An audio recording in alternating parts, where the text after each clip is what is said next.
देखिए, कोर्ट के जो सील कपड़ा नहीं था, एरिया वजू खाना है जो सुप्रीम कोर्ट का आदेश से सील है, उसमें सील करते समय ताले में कपड़े लपेटे जाते हैं, मुहर लगा जाता है और वह सील कपड़ा फट गया था। सरकार के अधिवक्ता द्वारा राजेश मिश्रा द्वारा एक प्रार्थना पत्र दिया गया था कि वो कपड़े फट गए हैं, बदलने की अनुमति दिया जाए। जिला जज की अदालत में मुकदमे दौरान चला, दोनों पक्ष को सुनवाई, यूनियन इंतजामिया इसका घोर विरोध किया और हिंदू पक्ष द्वारा उसका विरोध नहीं किया गया, बल्कि हुआ कि बदला दिया जाए। आज उस पर आदेश आया। आदेश में जिला जज ने पूर्व में एक आदेश का अवलोकन करते हुए जो सुप्रीम कोर्ट द्वारा पहले तो सिविल जज सीनियर डिवीजन रवि दिवाकर ने उस एरिया को सील किया। जब अंजुमन इंतजामिया सुप्रीम कोर्ट गए, सुप्रीम कोर्ट ने इस सील एरिया को सही ठहराते हुए जिला जज को सौंप दिया। वहां पर सुरक्षा कर्मी जिला जज का मजिस्ट्रेट के निर्देश में वह सील हुआ था। तो आज जो आदेश में जिला जज ने कहा कि आपको पूर्व में आदेश मिला है, वह आदेश अभी तक प्रभावी है, वो आदेश का खंडन हुआ नहीं है और सुप्रीम कोर्ट ने कोई विशिष्ट आदेश करने के लिए मना किया है। तो आपको जब एरिया सील करके आपको रखने के लिए सुरक्षित दिया गया है, तो उनका आदेश को या आपके कर्तव्यों का अनुमोदन करते हुए उन्होंने कहा इसका पालन करें।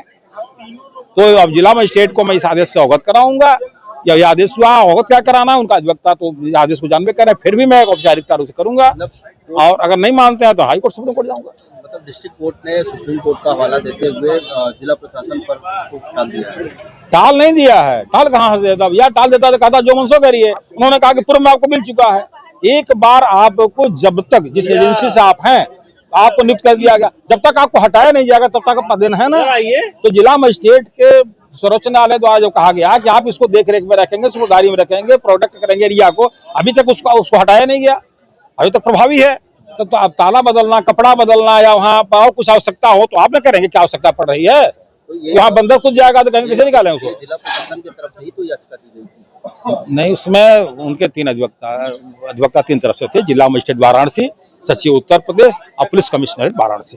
ये तीनों को राजेश मिश्रा द्वारा देखा जा रहा था।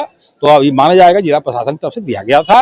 तो मान लीजिए उनके आदेश का पूर्व आदेश वो भूल गए होंगे, याद नहीं होगा, तो अगर कोर्ट ने पत्रावली का अवलोकन करके याद दिलाया तो उनको कार्य करना होगा। अब आप लोग आगे क्या करेंगे? पहले तो हम जिला मजिस्ट्रेट वाराणसी से इस आदेश के अनुपालन में एक याचना करेंगे कि आप अपना कार्रवाई करिए, क्योंकि अगर किसी प्रकार की वहाँ क्षति होती है तो हमारे लोगों की क्षति होगी।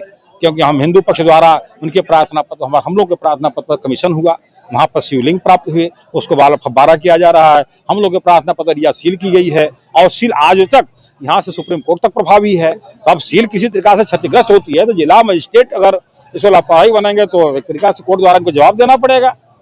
अगली डेट क्या पड़ेगी? 6 जनवरी 2026।